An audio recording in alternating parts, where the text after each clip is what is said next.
બાંગ્લાદેશના હિન્દુઓ ઉપરના અત્યાચારોના વિરોધમાં આજે વિશ્વ માનવ અધિકાર દિન નિમિત્તે રિવરફ્રન્ટ ખાતે હિન્દુ હિત રક્ષા સમિતિ કર્ણાવતી દ્વારા વિશાળ માનવ સાંકળનું આયોજન કરવામાં આવ્યું।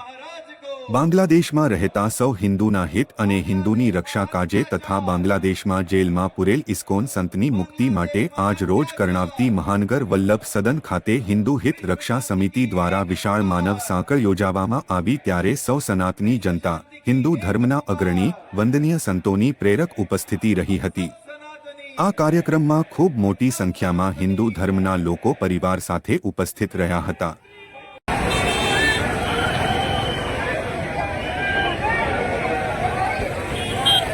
ભગવદ્ ગીતાનું વિતરણ કરે છે, આપ સૌએ અનુભવ કર્યો હશે। અને આપણે બધાએ જો એકતાનો પરિચય આપવો હોય તો આ પુસ્તકનું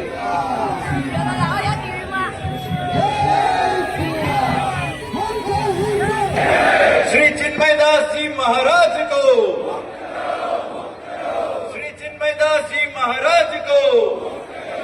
समिति द्वारा અપાયેલા આ માનવ સાંકળના કાર્યક્રમને ખૂબ યશસ્વીતાથી કર્ણાવતી મહાનગરની જનતાએ વધાવી લીધું છે, પરંતુ મિત્રો, સમગ્ર હિન્દુ સમુદાય હવે ચેતવાની આવશ્યકતા છે। જેમ પ્રકારે શિશુપાલની છેલ્લી ગાળ અને પછી ભગવાને એનો વધ કર્યો, મને લાગે છે વૈશ્વિક પરિપ્રેક્ષની અંદર હિન્દુસ્તાનનું જાગરણ, હિન્દુઓનું જાગરણ, એ માનવતાનો વિશ્વ સંચાર એ આવનારા દિવસોની નેમ બનવાની છે। જ્યારે જ્યારે હિન્દુ જાગે છે ત્યારે કેવળ ભારત જ નહીં, કેવળ હિન્દુ સમુદાય નહીં, વૈશ્વિક શાંતિનો પણ માર્ગ મોકળો થતો હોય છે। આજે બાંગ્લાદેશની પરિસ્થિતિને કારણે ભારતના હિન્દુઓએ હવે વિચારી લેવાની આવશ્યકતા છે કે બાંગ્લાદેશ એ કોઈ એક પ્રતિકાત્મક દેશ ન બનવો જોઈએ। વિશ્વમાં જ્યાં જ્યાં પણ ભલે અહિન્દુ દેશ હશે તો પણ એવા કોઈ પણ અહિન્દુ દેશની કોઈ મજાલ ન બનવી જોઈએ કે ત્યાંના રહેનારા શાંતિપ્રિય હિન્દુ સમાજને રંજાડવાનો પ્રયત્ન કરવામાં આવે, એના ધર્મસ્થાનો તોડવામાં આવવાનો પ્રયત્ન કરવામાં આવે। ખૂબ સહન કર્યું છે ભારતે, હિન્દુ સમુદાયે, પરંતુ શાંતિ એ હિન્દુઓનું શસ્ત્ર રહ્યું છે, પરંતુ એ શાંતિનું શસ્ત્ર એ હવે હિન્દુઓ નથી રાખવાના।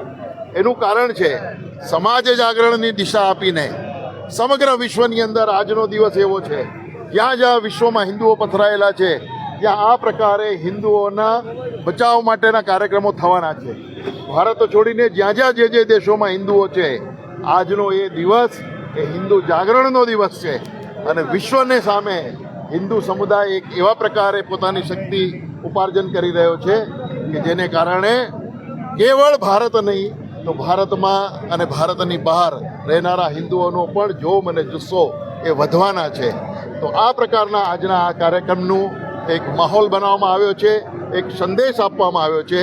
આપ સૌએ પણ, પત્રકાર મિત્રોએ પણ આ કાર્યક્રમને ખૂબ સારી રીતે ટેલિકાસ્ટ કરીને આપ સૌનું, હિન્દુ સમાજનું એક જોમ વધાર્યું છે। આપ સૌનો પણ હું આભાર માનું છું।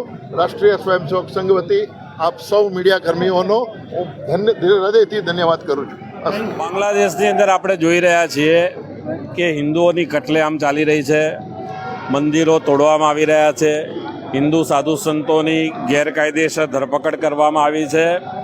આજે વિશ્વ માનવ અધિકાર દિવસ છે અને આ દિવસે હિન્દુ હિત રક્ષા સમિતિ દ્વારા જે અત્યાચાર બાંગ્લાદેશની અંદર થઈ રહ્યો છે એ હિન્દુઓના સમર્થનમાં, એમની રક્ષા માટે આજે રિવરફ્રન્ટ ઉપર કર્ણાવતી ખાતે વિશાળ માનવ સાંકળનું આયોજન કરવામાં આવ્યું છે અને એક સંદેશ આપવામાં આવ્યો છે કે બાંગ્લાદેશના હિન્દુઓ સાથે ભારતના હિન્દુઓ જોડાયેલા છે, ભારત દેશ જોડાયેલો છે। હું એવું માનું છું કે ભૂતકાળમાં કરેલી ભૂલનું પરિણામ આજે આપણે આ જોઈ રહ્યા છીએ। આ માત્ર બાંગ્લાદેશ નથી, જો હજુ પણ હિન્દુઓ એક ન થયા તો ભવિષ્યની અંદર આપણે જોઈએ છીએ ત્યાંની એક સંસ્થા છે એણે એમ કહ્યું છે કે આ બાંગ્લાદેશ પૂરતું સીમિત નથી, અમે બંગાળ, ઓરિસ્સા અને બિહારની અંદર પણ આ કરવાના છીએ. એટલે હિન્દુઓએ હવે ચેતવાની જરૂર છે, હિન્દુઓએ એક થવાની જરૂર છે. યોગીજીનું જે સૂત્ર છે ભારતની અંદર કે બટોગે તો કટોગે, આપણા યશસ્વી વડાપ્રધાન નરેન્દ્રભાઈએ કહ્યું છે કે એક હે તો સેફ હે, એ નારો ચલાવવો પડશે. વિશ્વ હિન્દુ પરિષદ દ્વારા મને જાણ થઈ છે કે એક પ્રધાનમંત્રીશ્રીને કાગળ લખવામાં આવ્યો છે કે યુનોને આની જાણ કરી અને સખત પગલાં લેવા માટે યુને આગળ આવવું જોઈએ, અને જો યુનો ના પાડે તો યુનોએ ભારતને છૂટ આપવી જોઈએ કે તમે કરી શકો છો. તો હું માનું છું કે બાંગ્લાદેશને પણ પાઠ ભણાવવો જોઈએ, અને એ રીતે આજે સમગ્ર વિશ્વના હિન્દુઓ બાંગ્લાદેશના હિન્દુઓ સાથે છે.